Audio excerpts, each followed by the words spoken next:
جنوبی ایشیا کی دو اہم ریاستیں پاکستان اور بھارت نہ صرف جغرافیائی طور پر ایک دوسرے کے ہمسائے ہیں بلکہ تاریخی، عسکری اور نظریاتی لحاظ سے بھی آپس میں جڑے ہوئے ہیں۔ ان دونوں ممالک کے درمیان کشیدگی کی تاریخ تقسیم ہند 1947 سے شروع ہوئی ہے اور آج بھی کسی نہ کسی شکل میں جاری ہے۔ اگر ہم دیکھیں تو حالیہ برسوں میں بھارتی سیاست میں انتہا پسندی کے فروغ، کشمیر کے حالات، لائن آف کنٹرول پر جھڑپیں، سفارتی تناؤ اور پروپیگنڈے نے جنگ کے خطرات کو ایک بار پھر زندہ کر دیا ہے۔ نریندر مودی کی قیادت میں بھارت میں ہندو انتہا پسندی کو ریاستی پشت پناہی حاصل ہو چکی ہے۔ ہندو نظریہ صرف مذہبی اقلیتوں ہی نہیں بلکہ پورے خطے کے امن کے لیے خطرہ بن چکا ہے۔ شہریت کا ترمیمی قانون، CAA، NRC، بابری مسجد کا فیصلہ اور مسلمانوں کے خلاف منظم نفرت انگیز مہمات اس کی واضح مثالیں ہیں۔ اگر ہم دیکھتے ہیں تو بین الاقوامی سطح پر بھارت نے امریکہ، اسرائیل اور بعض یورپی ممالک سے قریبی دفاعی تعلقات قائم کیے ہیں تاکہ پاکستان اور چین کے خلاف توازن طاقت میں برتری حاصل کی جا سکے۔ ایک طرف پاکستان کے حالات ہیں۔ پاکستان نے ایک عرصے سے خطے میں امن کے لیے مختلف کوششیں کی ہیں، جیسے کرتارپور راہداری، کشمیر کی صورتحال کو عالمی فورمز پر اجاگر کرنا اور افغان امن عمل میں کردار، لیکن اندرونی سیاسی عدم استحکام، معاشی بحران اور بھارت کی جانب سے مسلسل اشتعال انگیزی نے پاکستانی سلامتی کو خدشات میں ڈال دیا ہے۔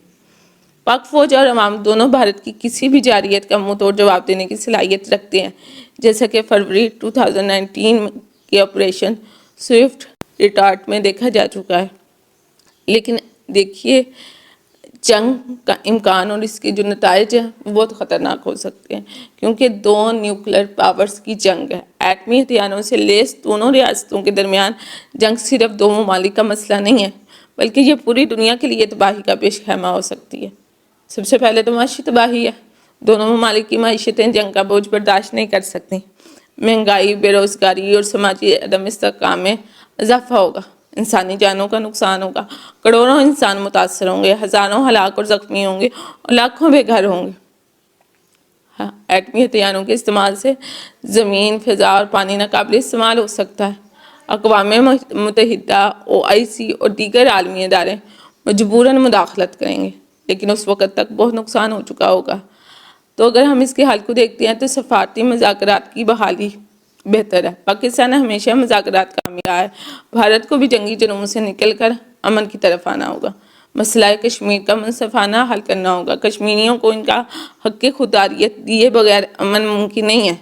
عوامی رابطے اور ثقافتی تبادلے کرنے ہوں گے۔ عوامی سطح پر دشمنی کم کرنے کے لیے تعلیمی، صحافتی اور فنی روابط کو فروغ دیا جانا چاہیے، اور میڈیا اپنا پازیٹیو کردار ادا کرے، اسپیشلی انڈین میڈیا کو اشتعال انگیزی کی بجائے حقیقت پسندی اور امن کے پیغام کو فروغ دینا چاہیے، نہ کہ جھوٹ کو۔ اور ہمیشہ سے بھارتی میڈیا جھوٹ کو ہی فروغ دیتا آیا ہے۔ پاکستان اور بھارت کی دشمنی صرف دونوں ملکوں کے لیے ہی نہیں بلکہ پورے خطے کے لیے تباہ کن ہے۔ امن، ترقی اور خوشحالی کا راستہ صرف باہمی احترام، انصاف اور سفارتی تدبر سے ہی نکلتا ہے۔ جنگیں مسائل کا حل نہیں بلکہ نئی نسلوں کے لیے اندھیرے چھوڑ جاتی ہیں۔ پاکستان اور بھارت کے درمیان کشیدگی خطرناک مرحلے میں داخل ہو چکی ہے۔ 7 مئی 2025 کو بھارت نے آپریشن سندور کے تحت پاکستان اور آزاد کشمیر میں 9 مقامات پر میزائل حملے کیے، جن میں بہاولپور، مظفر آباد، کوٹلی اور مریدکی شامل ہیں۔ بھارت کا دعویٰ ہے کہ ان حملوں کا مقصد لشکر طیبہ اور جیش محمد جیسے گروہوں کے ٹھکانوں کو نشانہ بنانا تھا، مگر کیوں؟ جبکہ پاکستان کا کہنا ہے کہ ان حملوں میں شہری علاقوں، مساجد اور تعلیمی اداروں کو نشانہ بنایا گیا ہے، جو کہ بالکل ٹھیک ہے، انہوں نے ایسا ہی کیا ہے اور یہ زیادتی ہے، جس کے نتیجے میں کم از کم 26 شہری ہلاک ہوئے ہیں اور 46 زخمی ہیں۔ پاکستان نے ان حملوں کو جنگی اقدام قرار دیتے ہوئے جوابی کارروائی کی ہے، جس میں بھارت کے 5 لڑاکا ہتھیاروں اور ڈرونز کو مار گرانے کا دعویٰ کیا گیا ہے۔ بھارت نے ان دعووں کی تردید کی ہے، لیکن دونوں ممالک کے درمیان کشیدگی میں نمایاں اضافہ ہوا ہے۔ یہ صورتحال 22 اپریل 2025 کو پہلگام کشمیر میں ہونے والے حملے کے بعد پیدا ہوئی ہے، جس میں 26 ہندو سیاح ہلاک ہوئے تھے۔ بھارت نے اس حملے کا الزام پاکستان پر عائد کیا، جبکہ اس کا کوئی ثبوت بھارت کے پاس نہیں ہے، اور پاکستان نے اس کو مسترد کر دیا۔ اور بھارت اس کا ثبوت بھی فراہم نہیں کر سکا۔ بھارت نے سنتاس معاہدے کو معطل کرتے ہوئے دریاؤں کے پانی کا بہاؤ روک دیا ہے، جس سے پاکستان کے مختلف علاقوں میں خشک سالی جیسے مسائل پیدا ہو رہے ہیں۔ دونوں ممالک کے پاس ایٹمی ہتھیار موجود ہیں اور حالیہ کشیدگی نے عالمی برادری کو تشویش میں مبتلا کر دیا ہے۔ اقوام متحدہ، امریکہ، چین اور روس سمیت کئی ممالک نے دونوں فریقین سے تحمل اور مذاکرات کا مطالبہ کیا ہے۔ اس وقت خطے میں امن و استحکام کے لیے فوری سفارتی اقدامات اور دونوں ممالک کے درمیان براہ راست مذاکرات کی اشد ضرورت ہے۔ جنگ کی صورت میں نہ صرف دونوں ممالک بلکہ پورا خطہ اور دنیا متاثر ہو سکتی ہے۔ بھارت نے 2019 میں آرٹیکل 370 کو منسوخ کر کے مقبوضہ کشمیر کی خصوصی حیثیت ختم کی، جو اقوام متحدہ کی قراردادوں کی کھلی خلاف ورزی ہے۔ لاکھوں فوجیوں کی تعیناتی، مسلسل کرفیو، انٹرنیٹ بندش اور کشمیریوں پر تشدد بھارت کی ریاستی زیادتیوں کا منہ بولتا ثبوت ہے۔